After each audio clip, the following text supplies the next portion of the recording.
আসসালামু আলাইকুম ভিউয়ার্স, কেমন আছেন সবাই? আশা করি ভালো আছেন। বিশেষ করে আমার প্রাণপ্রিয় শিক্ষার্থীবৃন্দ সবার প্রতি সাদর সম্ভাষণ ও সালাম জানিয়ে আজকের নতুন পর্ব শুরু করতে যাচ্ছি। তো প্রিয় বন্ধুরা, দেখতেই পাচ্ছেন আমরা রাইট ফর্ম অফ ভার্বসের ধারাবাহিকভাবে যে আলোচনাগুলো চালিয়ে যাচ্ছি তার মধ্যে আজকের পর্ব শুরু হবে। আজকের পর্ব হলো ভার্বের সিঙ্গুলার ফর্ম কখন কখন বসে, কোথায় কোথায় বসে তা নিয়ে আলোচনা আজকে শুরু হলো। আজকে পর্ব 1। তো পার্ট 1-এ আপনাদের সাদর সম্ভাষণ জানাচ্ছি ফারুকস লার্নিং ইংলিশের পক্ষ থেকে। জীবনটা সুখী হোক, সুখী সমৃদ্ধ জীবন নিয়ে এগিয়ে চলুন। এখন আর স্বপ্ন নয়, বাস্তবতার নিরিখে জীবনটাকে গড়ে তুলুন। যদি ভিডিও থেকেও নতুন হয়ে থাকেন, সাবস্ক্রাইব করুন, পাশে থাকা বেল আইকন চেপে লাইক, শেয়ার, কমেন্ট করুন। ফারুকস লার্নিং ইংলিশের সাথে থাকুন, জীবনটাকে সাজিয়ে তুলুন। তো বন্ধুরা, দেখতেই পাচ্ছেন রাইট ফর্ম অফ ভার্বসের ক্ষেত্রে আমরা নতুন নতুন কৌশল অবলম্বন করে এসেছি। কখনো ভার্বের past form, past participle, present form নিয়ে আলোচনা হয়েছে। এখন আপনাদের সামনে আলোচনা তুলে ধরা হচ্ছে কখন ভার্বের সিঙ্গুলার ফর্ম হয়। ভার্বের সিঙ্গুলার রূপটা নিয়ে আমরা আলোচনা করতে যাচ্ছি আজকের নতুন পর্বে। স্বপ্ন নয়, আশা নিয়ে বাস্তবতার নিরিখে এগিয়ে চলুন। তো বন্ধুরা, দেখতেই পাচ্ছি আমরা। তো আর কথা নয়, আজকে নতুন পর্বে শুরু করতে যাচ্ছি। যেমন 1 নম্বর সূত্রে আসি, নান, নাইদার অথবা অ্যানি প্লাস অফ, তার মানে none of, neither of, any of, এগুলো থাকলে এদের পরে প্লুরাল ফর্মের নাউন হয়। তবে নাউন প্লুরাল হলে কি হবে?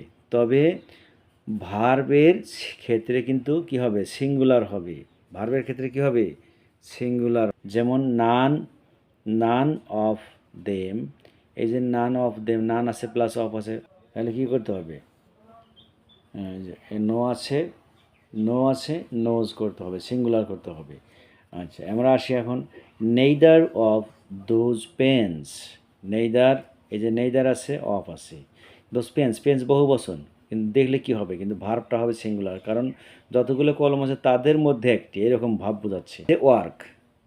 ওয়ার্কটা না হয় কি ওয়ার্কস হবে, কারণ সিঙ্গুলার ফর্মে ভার্বের সাথে এস বাই এস হয়। আচ্ছা, দেখি আমরা আসি অ্যানি অফ দেম, এই যে অ্যানির সাথে অফ আছে। অ্যানি অফ দি ফ্লাওয়ার্স, যে অ্যানি অফ দি ফ্লাওয়ার্স, তাহলে কী হবে? ফ্লাওয়ার্স বহু বচন হলে কী হবে? যে যতগুলো ফুল আছে তাদের মধ্যে একটি, এরকম। এমিট না হয়ে কী হবে? এমিটস। এমিটটা কী হলো? এমিটস। আমরা 1 নম্বর সূত্র দেখে নিলাম। এখন 2 নম্বর সূত্রে আসি। 2 নম্বর কী আছে? নির্দিষ্ট একক, দূরত্ব, পরিমাণ, সময়, ওজন, বয়স।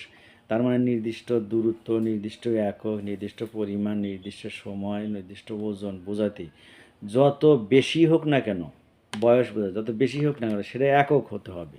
হলে যত প্লুরাল রূপ দেখা যাক না কেন, কিন্তু ভার্বটা সিঙ্গুলার হবে। যেমন 50 মাইলস, অবশ্যই বহুবচন, কিন্তু পথ কয়টা? ভাবতে হবে রাস্তা কিন্তু একটা, 50 মাইলস, এই জন্য এক বচন হলে যে বির জায়গায় কী করবো আমরা? এ লং ডিস্টেন্সে যে ইজ দেব। এই ধারণায় কিন্তু লিখতে হবে। বন্ধুরা, বুঝে আসছে? ধন্যবাদ, আশা করি বুঝে আসছে। এই যে টাকা 5000, 5000 টাকা, কিন্তু একটা মুঠি বা একটা অংশ। যেমন এক ব্যাগে আপনাকে 5000 টাকা দিলাম, এরকম। তাহলে একটা অ্যামাউন্ট দিয়েছি, এরকম অর্থে এটা কি 5000 টাকা বহুবচন হলে কী হবে? কিন্তু একটা মুঠি বা একটা অ্যামাউন্ট আপনি আমাকে দিলেন, আমি আপনাকে দিলাম, এরকম অর্থ বোঝাতে একক অর্থ বোঝাচ্ছে। এই যে বির জায়গায় কী হবে? স্পেন্ড ইজ, এটা কি হলো? সিঙ্গুলার হলো। ঠিক 12 ইয়ার্স, 20 বছর, জেরিজ এজ, জেরির বয়স 20 বছর, কিন্তু জেরির বয়স 20 বছর, সে তো 20টা আলাদা আলাদা, এই যে 1 বছর, যে 1 বছর আর 1 বছর আরও 1 বছর, এরকম ভাগ নয়, 20টা একটা অংশ, পুরোটা মিলায় তার বয়স, একটা বয়স। এই জন্যে 20 জায়গায় কী দেবো আমরা? ইজ ওয়াজ দেবো, কারণ সে তো অতীতের কথা, পাস্ট ইনডিফিনিট টেন্সের করে দিলাম, সিঙ্গুলার ফর্ম করলাম। জি, ধন্যবাদ বন্ধুরা, আমরা 2 নম্বর সূত্র করে নিলাম। এখন আসি 3 নম্বরে। 3 নম্বর হচ্ছে অ্যারিথমেটিক্যাল অপারেশনস, মানে গাণিতিক সংখ্যা।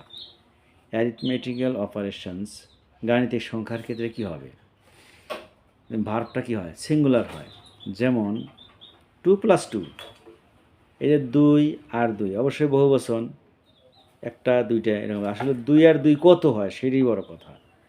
এই যে 4 ফোরটা তো এক এক অংশ, দুয়ে দুয়ে মিলে যা হয় সেটা একটা অংশ হলো ইজ।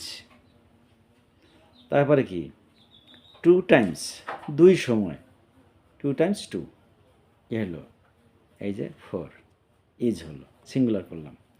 তারপর আসি 10 ডিভাইডেড বাই 2, 10কে 2 দ্বারা ভাগ করলে যে অংশ আসে সেটা একটা অংশ, ইজ 5, সেই 5টা একটা অংশ।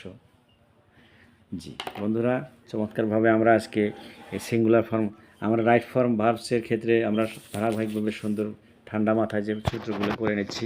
আশা করছি আপনি শতভাগ সফল হচ্ছেন, সে আশা নিয়েই সামনে পর্বে আবার নতুন করে দেখা হচ্ছে ইনশাল্লাহ নতুন কোনো ভিডিওতে।